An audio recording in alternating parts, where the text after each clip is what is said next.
Dust rose in dry ribbons beneath the hooves of the widower's old mule, the setting sun casting his silhouette across the parched earth like a ghost returning home. The land had gone silent around him. No birdsong, no rustle of rabbits in the sagebrush. Only the low moan of wind through bare trees and the creak of old leather straps on his saddle. He didn't speak. He didn't hum.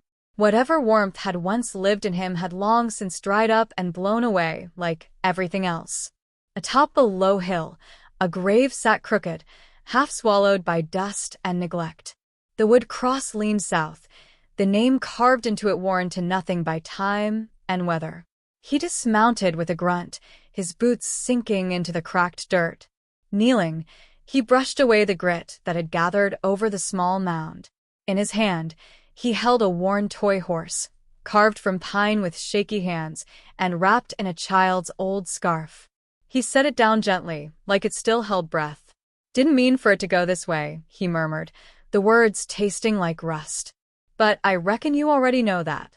The wind offered no reply. He stood, one hand resting on the butt of the revolver at his side, not for comfort, but out of habit. The weapon felt heavy, not just with weight, but with what it had done, and what it still might be called to do. He turned toward the valley below, where the town slouched in the distance like a tired dog near death. It took half a day's ride to reach the town limits, the sun now bleeding orange into the sky, as if the heavens themselves were blistered. The buildings were worn and crooked, many boarded up, some leaning like drunks in a saloon. The people weren't much different, faces hollowed by drought and debt. He tied his mule outside the trading post and stepped onto the warped planks of the boardwalk. Each step echoed like a shot in the silence. Inside, the air was thick with smoke and heat.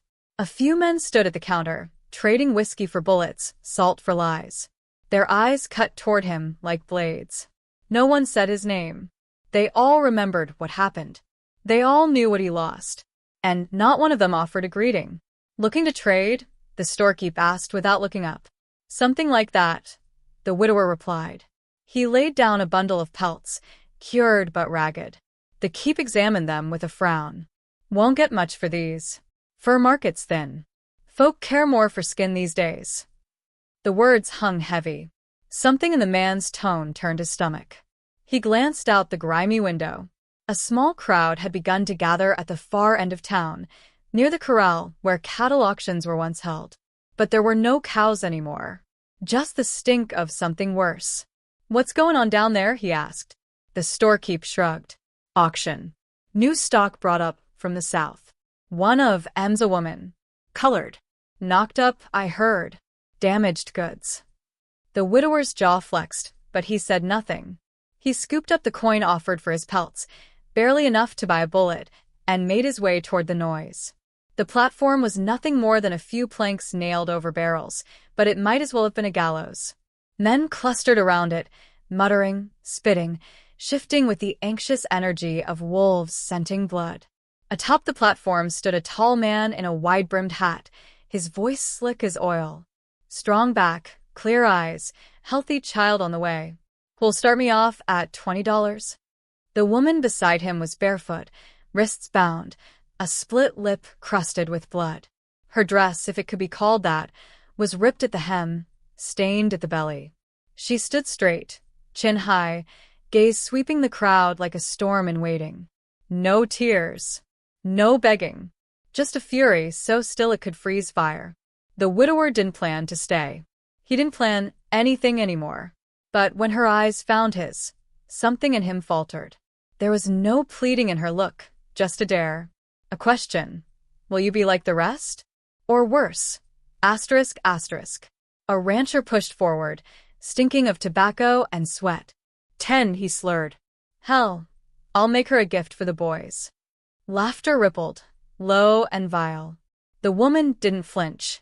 25, someone else barked. 30. 35. The numbers climbed, each man outbidding the last not because they wanted her, but because it was sport. A contest of cruelty. The widower's hand drifted to the coin in his pocket. Not enough. Not near enough. But he heard himself speak anyway. 40. Silence dropped like a blade. All eyes turned to him. Even the auctioneer blinked, surprised. Didn't catch that, friend. I said 40, the widower repeated, stepping forward. His voice was dry as the land, but steady. Cash. Now. A murmur passed through the crowd. Someone spat. The rancher glared. You serious? That thing's. The widower didn't look at him. He only looked at her. Untie her. The auctioneer hesitated, then motioned. A boy with a knife sliced the rope at her wrists.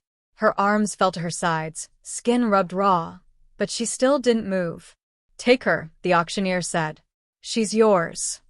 The widower shrugged off his coat and stepped toward her. He didn't reach for her, just held it out. It's cold tonight, he said. She looked at the coat, then at him. Finally, she took it, wrapping it around herself with careful pride, like it was silk, not threadbare wool. She stepped down off the platform without stumbling, without looking back. They walked side by side through the parting crowd, silence like a wall between them. Somewhere behind, the rancher cursed under his breath. The auctioneer lit a cigar. The wind picked up dust, swirling it into a veil. They said nothing on the walk to his mule. She climbed up first, unbidden. He followed. As they rode toward the dusk, the town disappeared behind them. Only the sound of hooves and wind remained. She spoke at last, voice low and raw. You didn't buy me. He glanced at her. Didn't say I did. They rode on. The road ahead was dark and long and quiet, but neither turned back. Not once. They made camp beneath a dying cottonwood, its limbs gnarled like an old man's hands praying for rain. The fire crackled low, feeding on dry twigs and silence. Shadows danced across the woman's face, deep brown, resolute, carved by wind and worry. She sat close to the flame but far from him, the coat drawn tight around her swollen belly.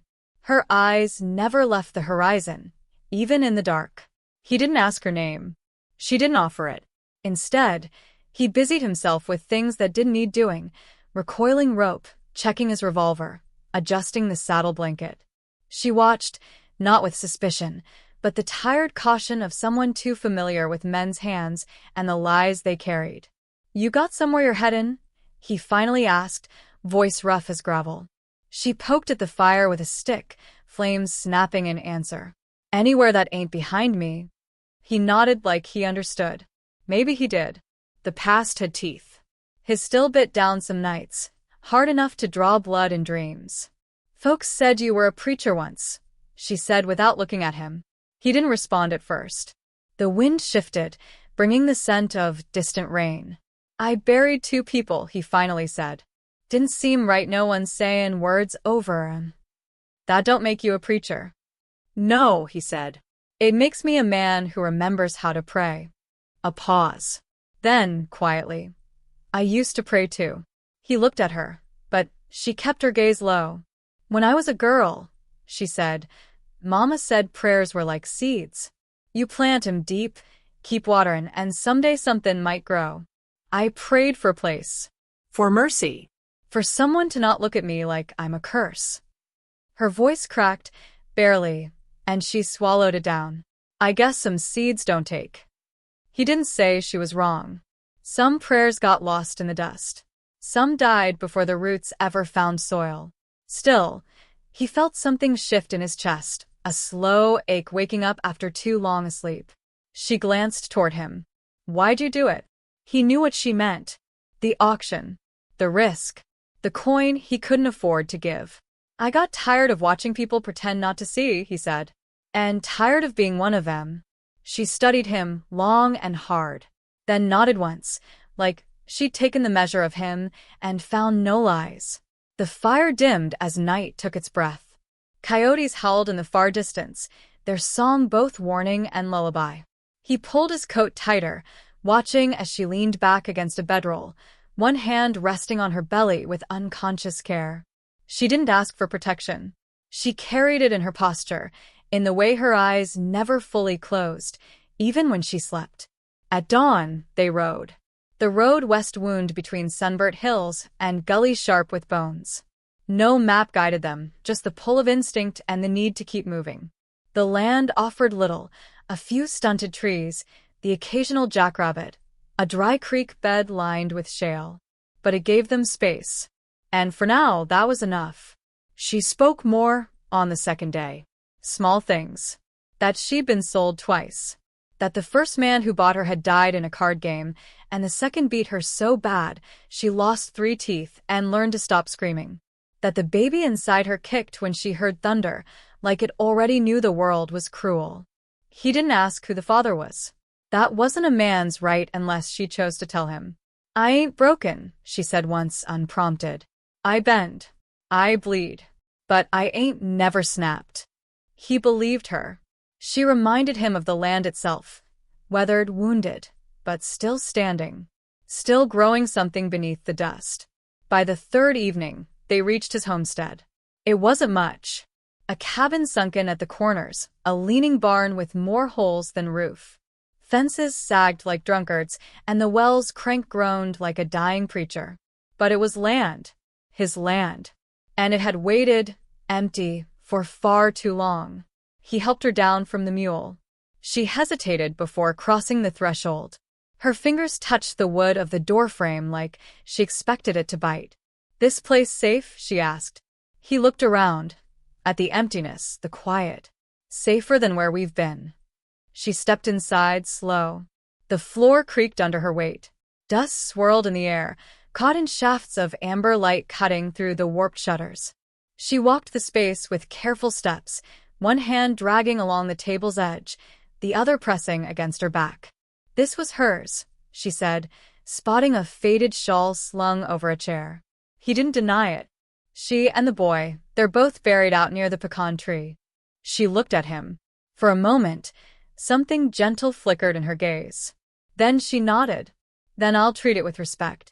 She claimed the smaller room without asking, and he let her. That night, they shared stew and silence by the fire. She hummed to herself softly as she stitched a tear in her hem. He watched, wondering how a woman so scarred could still make music with her mouth and mend things with thread. Lightning cracked in the distance. The smell of rain crept in, ozone, sage, old wood. Then came the sound of hooves. Not one, not two, several. Fast. Unwelcome. She froze. He stood, gun already in hand. "They followed me," she said, voice tight. I think they always meant to." The widower stepped out onto the porch, the wind whipping his coat around his legs.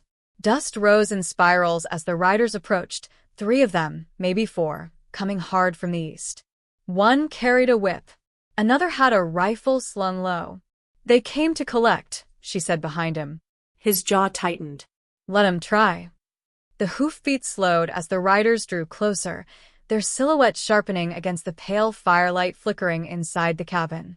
Dust trailed behind them like smoke from a spent bullet. The widower stood motionless on the porch, one hand resting on the doorframe, the other on the revolver at his hip. He didn't blink, didn't flinch.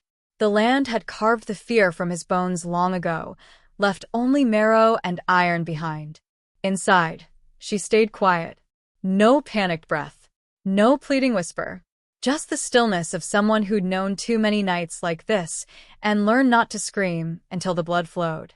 The first man dismounted with a heavy grunt, broad-shouldered, face all broken veins and bristle. His coat hung open, revealing a pistol tucked into a snakeskin holster. He stepped forward with the smug gait of a man who thought violence made him inevitable. "She's ours," he said, voice flat as a blade. "Ran off before the child came. Ain't legal. Ain't right." The widower didn't answer. His eyes flicked to the second man, younger, twitchy, gripping his rifle too tight. The third remained on horseback, chewing a splinter of wood between yellowed teeth, watching everything with predator patience. "I paid for her," the broad man said. "Full price. Papers too. You harboring her now, that makes you a thief." "No paper makes a man an owner," the widower replied, his voice a quiet storm. "She's not a thing to be stolen. She's a person, carrying another one." The broad man spat. "Spare me the preacher talk. You think this place, this pitiful cabin, makes you king of law?" "No," the widower said. just means I've got something to defend. And the spine to do it. A beat passed, tension tightening like a noose. Then the broad man motioned. Bring her out. Behind the door, she stepped forward, casting a long shadow across the cabin floor. But she didn't exit. Instead, she laid her hand on the rifle hanging near the window, lifting it with the familiarity of someone who'd handled steel before she'd ever been kissed. You'll come through me first, she said. Her voice did not shake. The broad man sneered. You really want bullets flying around your unborn brat? She leveled the rifle. Better he be born into fire than chains. The youngest of the riders shifted. She's serious. No, the broad man growled. She's tired. And bluffin'. She's just a... The rifle cracked. Dust exploded near his boot. Not a bluff. The silence that followed was louder than the shot. The kind of silence that made animals run for cover. The widower didn't draw. Not yet. He didn't need to. Her warning had said more than bullets could. You got 5 seconds to leave, he said, his tone like dry thunder. Then I stopped talking. The twitchy one cursed under his breath, backing his horse. The one with the splinter chewed a little faster, but didn't move. The broad man stared hard, like he could rip the walls down with fury alone. But he wasn't stupid. He'd seen the kind of fire that didn't burn out, just waited for the right wind to rise again. He backed away, jaw tight. This ain't over. It is if you ride, the widower said. It only gets worse if you stay. They turned. Hooves pounded retreat. Dust swallowed them. Only then did the rifle lower. Inside, she let out a long breath and leaned against the doorframe. He stepped in, nodding once. No thanks were needed. What passed between them wasn't gratitude. It was respect. Two battle-worn souls who recognized the strength in each other's scars. You shoot before? He asked. Not often, she said. But I don't miss when it matters. They shared a small meal that night, cold beans, rough bread. The silence was easier now, less like a wound and more like a bandage. As the fire dimmed and the wind softened, he looked at her across the table. They'll come back. Maybe with more. I know, she said. But I'm not running anymore. He watched the firelight flicker in her eyes and knew she meant it. He also knew she'd never had someone beside her in a fight, not truly. You ever think about staying? He asked. She blinked slow. What makes you think this is a place to stay?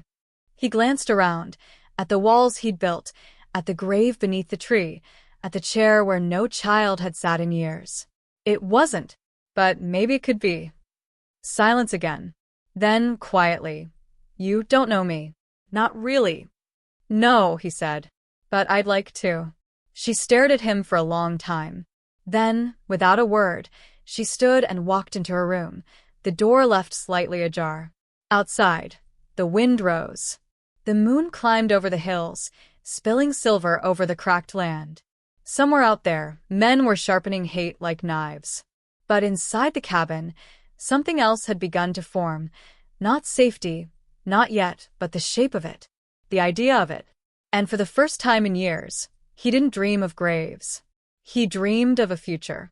One where her child had a name. One where the wind didn't howl so loud. One where she stayed. But dawn would bring more than light. It would bring choices. And blood. And he would be ready. Dawn broke crimson.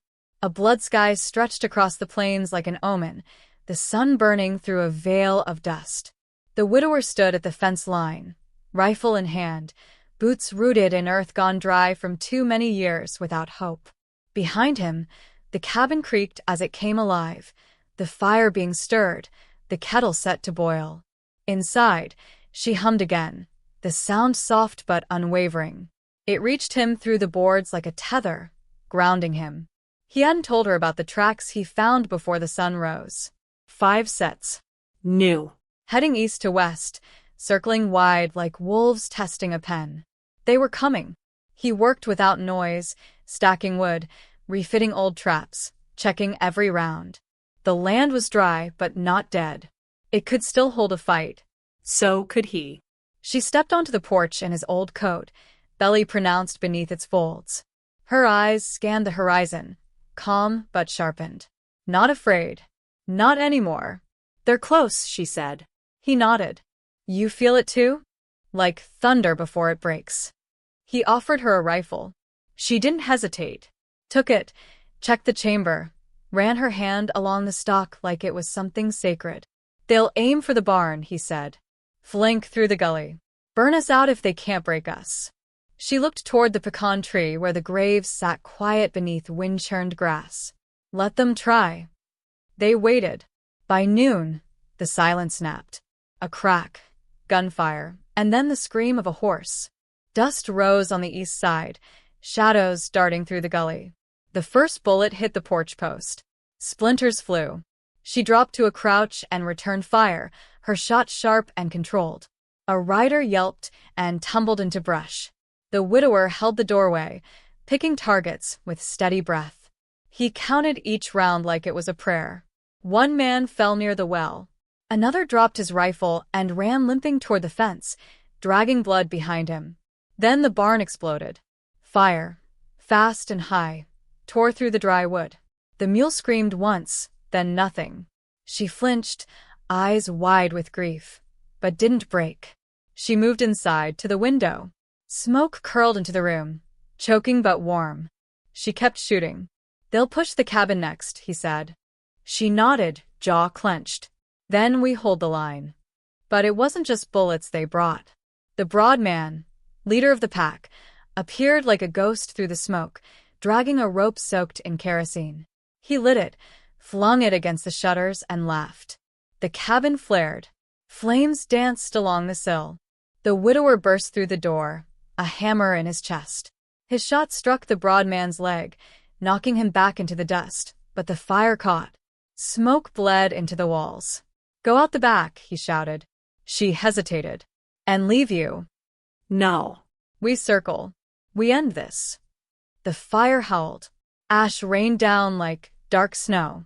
Together, they slipped from the rear, rifles in hand. The wind carried their scent away, giving them cover. Smoke blurred the horizon. In it, they moved like ghosts. They found the twitchy rider near the chicken coop, pistol drawn but hand shaking. The widower fired first. The boy dropped, stunned and silent. Beyond him, two more emerged, one armed with a shotgun, the other dragging a chain. She didn't flinch, didn't wait. One clean shot, then another. Only one man left, the broad one, crawling, blood trailing him like a broken promise. He saw them and grinned through crimson teeth. You're gonna die in the dirt, both of you.